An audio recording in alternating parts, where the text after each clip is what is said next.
Hello, dear students. Welcome back to the series Revise and Excel. So, आज मैं काफ़ी दिनों बाद एक न्यू वीडियो बना रही हूँ। मुझे पता है आप लोगों के बहुत सारे एग्जाम्स थे, बीच में काफ़ी फेस्टिवल्स थे, तो आज हम लोग फिर से स्टार्ट करते, कंटिन्यू करते अपने रिवीजन सीरीज को। एंड आज जो मैं चैप्टर डिस्कस करने वाली हूँ that is statistics. So let us start with the chapter. So the first topic that we are going to deal in this chapter is mean, median and mode. तो बच्चों आपके syllabus में ना grouped data से related mean median and mode निकालने के लिए आने वाला है. But many a time CBSE ने कुछ एमसीक्यूज में इस तरह के क्वेश्चंस दिए हैं जो कि अनग्रुप डेटा से रिलेटेड है. तो मैं यहाँ पर क्विकली आपको एक बार मीन मीडियन एंड मोड का basic meaning and ungroup data में कैसे आप उसे सॉल्व करोगे वो एक बार क्विकली एक्सप्लेन कर देती हूँ. तो बच्चों मीन क्या होता है? Mean is simply nothing but the average. तो आपको एवरेज निकालना अगर आता है तो you know how to find out the mean of some observations. For example अगर आपको कुछ नंबर्स दिए हैं, लेट्स से 5, 2, 3, 10, तो अगर आपको इन नंबर्स का मीन निकालना है तो आप सिंपली इन्हें ऐड करोगे, मतलब 5 plus 2 plus 3 plus 10 divided by the number of observations. मतलब आप काउंट कर लो कितने सारे ऑब्जर्वेशंस यहाँ पर है. तो वी कैन सी यहाँ पर हमारे पास 4 ऑब्जर्वेशंस है, so we will divide it by 4. So that is what mean means. तो मीन का मतलब sum of observations by number of observations और basically the average. Next we have is median. Median is very simple if you know the meaning of it. तो median का मतलब होता है एकदम मिडिल वाला वैल्यू, बीच वाला वैल्यू. तो उसके लिए हमारे पास दो केसेस है. फर्स्ट, अगर n ऑड है. अब यहाँ पर n का मतलब क्या हुआ? तो देखो बच्चों, अगर हमारे पास कुछ नंबर्स है इस तरह से अरेंज है, 1, 2, 3, 3, 7, 10. अब एक चीज आप याद रखना, मीडियन में हमेशा हम डेटा को अरेंज करके देते हैं. मतलब या तो वो असेंडिंग ऑर्डर में अरेंज होनी चाहिए या फिर डिसेंडिंग ऑर्डर में, अदरवाइज आपका जो वैल्यू है ना वो करेक्ट नहीं आएगा. तो अगर आप मान लो आपको डेटा अरेंज नहीं करके दिया है तो आप उसे अरेंज कर लो इन एनी ऑर्डर, असेंडिंग और डिसेंडिंग. फिर आप काउंट करो आपके पास कितने सारे वैल्यूज है. तो यहाँ हम देख सकते हैं हमारे पास 6 वैल्यूज है. सो बेसिकली n का वैल्यू यहाँ पर हमें मिल गया 6. Now n is equal to 6 is what? It is even. तो इवन के लिए हम क्या करते हैं, n बाई 2th टर्म पहले निकालते हैं, मतलब 6/2 बेसिकली थर्ड टर्म. तो इसका मतलब अगर आप सिंपल कॉन्सेप्ट वाइज इसको समझोगे तो 6 टर्म है, तो बीच का टर्म कौन सा हो गया? तो यहाँ पर तो बीच का कोई टर्म नहीं हो सकता. थर्ड को ले ले तो इधर 2 टर्म बच रहा है, इधर 3 टर्म बच रहा है.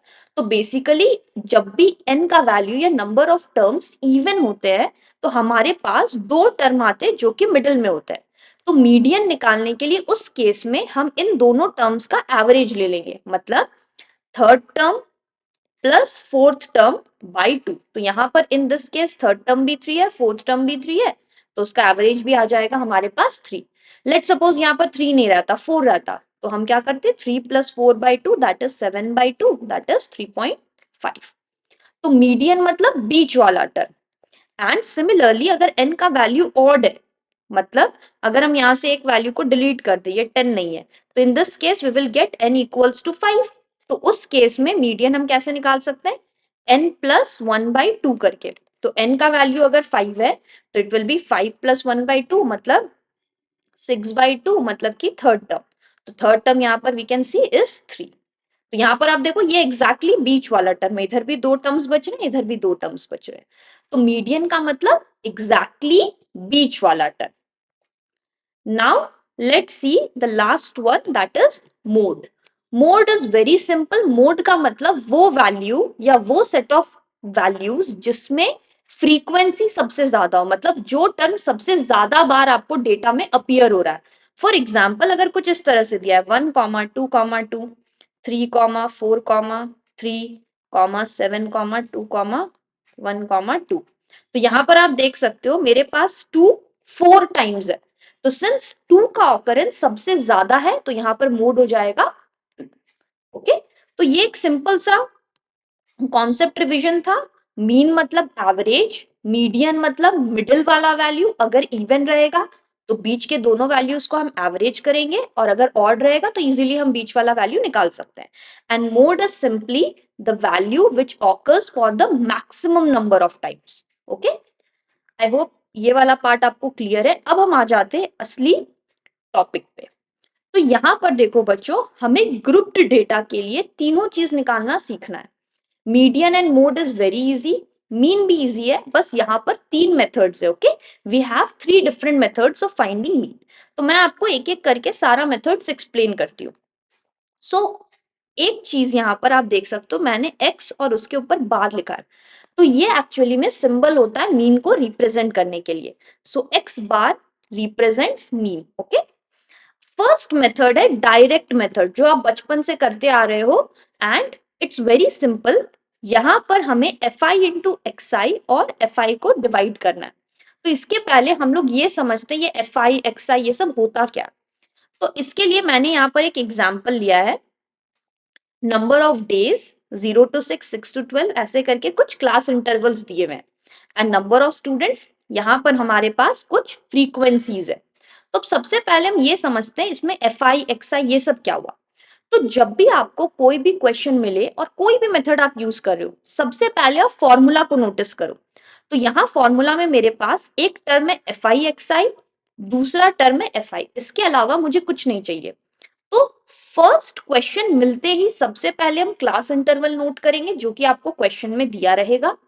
नेक्स्ट आप फ्रीक्वेंसी नोट करोगे, जो भी आपको क्वेश्चन में दिया रहेगा। Third step which is common for all the questions regarding related to mean, आप एक्सआई निकालोगे। एक्सआई निकालने के बाद आप देखो आपको क्वेश्चन के हिसाब से क्या चाहिए। तो यहां पर मुझे एफ आई एक्सआई चाहिए, तो यहां मैं ये कर सकती हूँ कि मैं एक कॉलम बना दूं जिसमें एफ आई इंटू एक्सआई रहे। अब देखो एक्सआई सबसे पहले जानना है हम कैसे निकालते हैं। एक्सआई निकालना is very very easy, just class interval के दोनों टर्म्स को लो या दोनों लिमिट्स को लो। तो यहां पर क्या है हमारे पास 0 and 6, तो 0 + 6/2, व्हाट विल इट बी 3। सो यहां पर हम लिख देंगे सिंपली 3। वैसे 6 + 12 18, 18/2 9, 12 + 18 30, 30/2 15। तो आप देख सकते हो यहाँ 6 इंक्रीज हुआ, यहाँ 6 इंक्रीज हुआ, तो आप 6 को ऐड कर करके भी लिख सकते हो। ओके, तो यहाँ पर हो जाएगा हमारे पास 15 + 6 21, 21 + 6 27, 27 + 6 33, 33 + 6 39। आप चेक भी कर सकते हो, 36 + 42, सो 78/2, 3 × 6, 2 9 × 18। तो यहाँ पर हमारे पास जो भी वैल्यूज आए वो करेक्ट है। तो once you have found out X I, आप F I X I easily निकाल सकते हो। कैसे? एफ आई और एक्स आई को मल्टीप्लाई करके ये कॉलम्स में लिखते जाओ, तो यहाँ हो जाएगा 30, 99 एंड सो ऑन।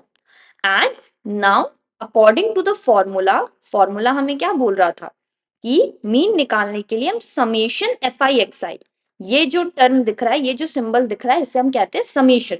समेशन का मतलब हुआ आपने मान लो यहाँ पर एफ आई इंटू एक्स आई निकाला, तो आपने जो भी वैल्यूज निकाला उनको ऐड कर दो। तो ऐड करने के बाद आपको यहाँ पर एक वैल्यू मिलेगा और समेशन हमें करना है एफ आई का। तो ये दो वैल्यूज जो आएंगे आप सिंपली उनको डिवाइड कर दो। It is nothing but the basic definition of mean, that is average. तो यहाँ पर हो गया हमारे पास एफ आई एक्स आई का पूरा सम डिवाइडेड बाय यहाँ हो गया हमारे पास एफ आई का sum. So this is very simple method. Next method is assumed mean method, इसे हम शॉर्टकट मेथड भी बोलते हैं।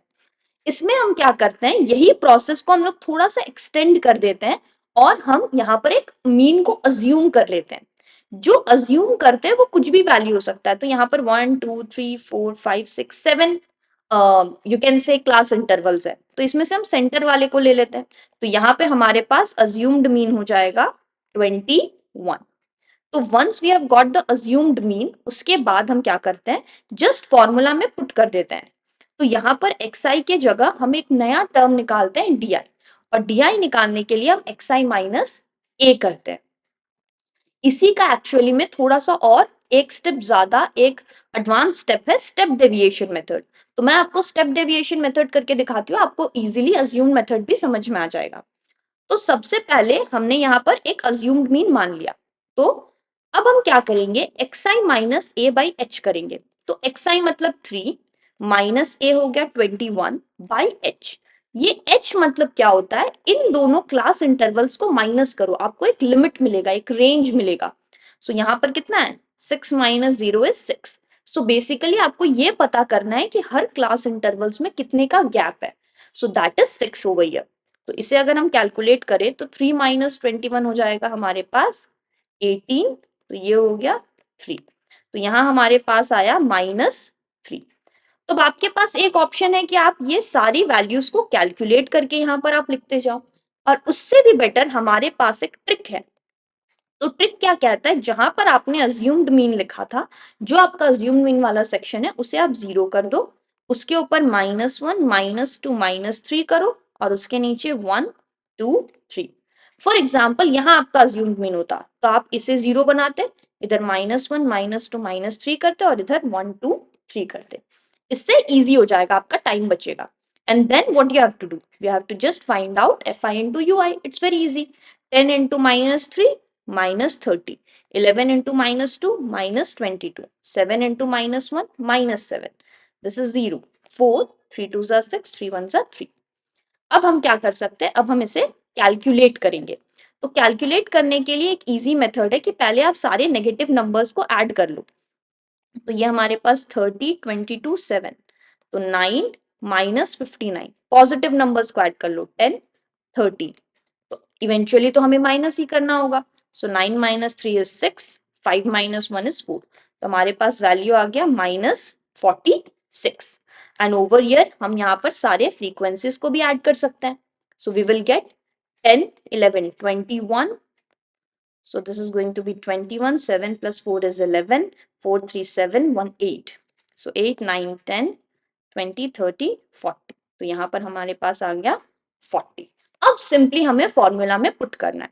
तो यहाँ फॉर्मूला क्या था, a प्लस, तो a के जगह पे हम लिख देंगे 21 समेशन FIUI। समेशन FIUI आया था हमारे पास -46 बाई समेशन FI आया था 40, h था हमारे पास 6। तो हम इसे सिंप्लीफाई कर सकते हैं। 2 3s are 2 20s are 2 10s are 2 23s are। So we are getting 21 minus 23 times 3, 3 3s are 9, 3 2s are 6। तो ये हो जाएगा 69 by 10, that is 6.9। तो हम यहाँ से 21 minus 6.9 कर देंगे। So we are getting 10 minus 9 is 1, 10 minus 6 is 4, so we will get 14.1। तो यहाँ से हमारे पास आ गया मीन का वैल्यू 14.1। तो हमारा जो मीन वैल्यू आया है that is 14.1।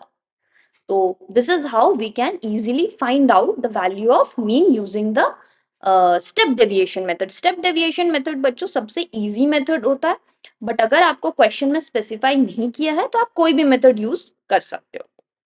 Next we have the process of finding median. तो मीडियन निकालने के लिए हमें ये सिंपल सा फॉर्मूला, नॉट वेरी सिंपल, आपको रिवाइज करना पड़ेगा, इसे लर्न करना पड़ेगा, प्रैक्टिस करना पड़ेगा। ओके, पार्ट ये वाला इजी है, बट इसमें कैलकुलेशंस आपको टफ या लेंदी लग सकते हैं। तो यहां हमारे पास मीडियन का फॉर्मूला है L plus H into N by two minus C F by F. तो यहाँ आपको एक चीज बस याद रखना है कि हमें एक नया कॉलम बनाना पड़ेगा क्यूमुलेटिव फ्रीक्वेंसी का। अब क्यूमुलेटिव फ्रीक्वेंसी के लिए आप ये समझो, अगर आपके पास कुछ फ्रीक्वेंसीज गिवन है, लेट्स से 5 7 11 3 14, तो आप क्यूमुलेटिव फ्रीक्वेंसीज कैसे निकालोगे, फर्स्ट में 5 ही रहने दो, then you keep on adding these two values. So 7 plus 5 12, 12 plus 11 23, 23 plus 3 26, 26 plus 14 40। तो इस तरह से अगर आप निकालते जाओगे तो आपको जो लास्ट वैल्यू मिलेगा that will actually be equal to summation F, और इसी को हम बोल देते हैं यहाँ पर एन। तो बस आप इस फॉर्मूला में पुट कर दीजिए, आपको इजीली मीडियन का वैल्यू मिल जाएगा। It's very easy, just you have to remember the formula and the meaning of each and every term. यहाँ L का मतलब होता है lower limit of median class. Median class निकालने के लिए फॉर एग्जाम्पल जैसे मान लो यहाँ पर आपके पास आया n का वैल्यू हमारे पास था 40, 40 बाई 2 हमने किया तो हमें मिला 20। तो अब आप देखो 20 वाला जो वैल्यू है वो किधर क्रॉस कर चुका है ना? तो वो वैल्यू क्रॉस कर चुका है यहाँ पर आपका इधर। तो मीडियन क्लास निकालने के लिए आप हमेशा वो देखोगे कि कौन सा वैल्यू है जहां पर 20 क्रॉस कर गया, या आपका n/2th वैल्यू जो है वो क्रॉस कर गया, उसी को हम बोलते हैं मीडियन क्लास। बस फिर मीडियन क्लास अगर आपको पता चल गया तो आप उसकी फ्रीक्वेंसी यूज कर सकते हो, हाइट या विड्थ यूज कर सकते हो। एंड क्यूमुलेटिव फ्रीक्वेंसी आपको हमेशा उसके प्रेसीडिंग क्लास का लेना है। प्रेसीडिंग मतलब होता है बिफोर, मतलब जो क्लास आपका मीडियन आ रहा है उसके पहले वाले क्लास का लेना है। दैट्स इट, सिंपल सा फॉर्मूला है, आपको बस उसे पुट करना है and you will be getting your answer easily. Next हम आ जाते हैं कुछ इंपॉर्टेंट चीजों पे। तो अगर आपने मीन और मीडियन निकाल लिया तो आप मोड भी इजीली निकाल पाओगे using this formula 3 median minus 2 mean. तो हर बार ऐसा नहीं होगा, कभी कभी आपको मोड निकालने के लिए डायरेक्ट क्वेश्चन में बोलेगा, तो आप उसके लिए मीन और मीडियन तो नहीं निकालोगे ऑब्वियसली, तो उसके लिए भी हमारे पास एक फॉर्मूला है, वो भी हम डिस्कस करेंगे। सो मोड क्या होता है? 3 median minus 2 mean. This is a simple formula, ये आपको एमसीक्यूज वगैरह में हेल्पफुल हो सकता है। क्लास मार्क हमने अभी सीखा था, जो भी लिमिट्स दिए हैं उन दोनों को ऐड करके डिवाइड बाय 2। बहुत सारे बच्चे ये गलती कर देते हैं, वो सब्ट्रैक्ट करके डिवाइड बाय 2 करते हैं। No, that's not correct. And कभी कभी आपको इस तरह से डिस्ट्रीब्यूशन मिलता है जिसमें वैल्यूज जो होते हैं ना वो कंटिन्यूअस नहीं होते हैं। तो उन नॉन कंटिन्यूअस वैल्यूज के लिए आप क्या करो, आप उसे एडजस्ट करो। तो देखो यहाँ पर 10 और 11 मतलब 1 का गैप है, तो आप क्या करो, जो लोअर वाला वैल्यू है उसमें से आधा माइनस कर दो, तो 0.1, और यहां पर आप ऐड कर दो, तो ये हो जाएगा, सॉरी 0.5 टू 10.5, फिर अगेन 11 से हमने सब्ट्रैक्ट किया तो 10.5, 20 में हमने ऐड किया तो 20.5। तो इस तरह से आप देख रहे हो कि वैल्यूज एडजस्ट हो गई है। तो वंस आपकी वैल्यूज एडजस्ट हो जाए आप इजीली फिर उसे कैलकुलेट कर सकते हो। सो आई होप आपको मीन एंड मीडियन का कॉन्सेप्ट समझ में आया होगा। नाउ अब हम आते हैं और समझते हैं कि मोड का मतलब क्या होता है, कैसे हम मोड कैलकुलेट कर सकते हैं in case of group data. तो मोड के लिए बेसिकली आपको फर्स्ट पता होना चाहिए मॉडल क्लास। वेरी सिंपल, जो भी क्लास की फ्रीक्वेंसी सबसे ज्यादा होगी। For example in this case आप देख सकते हो यहाँ पर फ्रीक्वेंसी सबसे ज्यादा कहाँ है? 11, जो कि है 6 से 12 वाले क्लास की। तो 6 to 12 is your model class. अब फॉर्मूला क्या है? फॉर्मूला थोड़ा सा लंबा है बट इट्स इजी। तो यहां पर आप ये याद रखो F1, F0 एंड F2। तो आप उसे इस तरह से लिख लेना, F0, F1, F2। F1 का मतलब होता है मॉडल क्लास की फ्रीक्वेंसी, F0 का मतलब उससे पहले वाले क्लास की फ्रीक्वेंसी या बिफोर वाले क्लास की फ्रीक्वेंसी, F2 का मतलब होता है उससे बाद वाले क्लास की फ्रीक्वेंसी। तो यहां पर अगर हम इसे मॉडल क्लास बोल रहे हैं तो ये वाला पार्ट हो जाएगा F1, सॉरी ये वाला पार्ट हो जाएगा F1, ये हो जाएगा F0 एंड ये हो जाएगा F2। बस फिर क्या है, फिर हमें बस फॉर्मूला में पुट करना है। L मतलब lower limit of the model class, F1, F0 और F2 हम समझ चुके हैं, बस उसे पुट कर देंगे। एंड H की मतलब हमें ऑलरेडी पता है, that is the width of the class. तो जैसे आप ये फॉर्मूला पुट करोगे you will be getting your answer. एक और चीज जहां बहुत सारे बच्चे गलती करते हैं, यहां पर आप देखो ये वाला जो पार्ट है ना, बॉडमास के हिसाब से पहले आप इसे सॉल्व करना। बहुत सारे जन ये पहले प्लस कर देते हैं फिर मल्टीप्लाई करने जाते हैं, तो आंसर इनकरेक्ट आता है। ओके, तो मेक श्योर कि आप फॉर्मूला को ठीक से लिखो। हर एक वैल्यू जो आप टेबल से निकाल रहे हो उसे अच्छे से क्लियरली लिख लो, उसके बाद उसे पुट करो। ये चैप्टर बहुत इजी है, बहुत स्कोरिंग है, बट अगर आप ठीक से प्रैक्टिस नहीं करोगे so you will be losing a lot of marks because of this chapter. So I hope कि आपको मीन, मीडियन एंड मोड का कॉन्सेप्ट समझ में आया। Now you should start practicing all the questions of NCERT. And एक चीज बहुत अच्छा है स्टैटिस्टिक्स का कि आप सिर्फ एनसीईआरटी अच्छे से प्रैक्टिस करके चले जाओ, it's more than enough. You won't even have to practice R.S. Agarwal and other books. So I'll see you in the next video. If you have any doubt, anything you want to ask, or anything that you want to recommend, so please drop a comment and do like and share the channel with your friends. So I'll see you in the next video. Bye bye.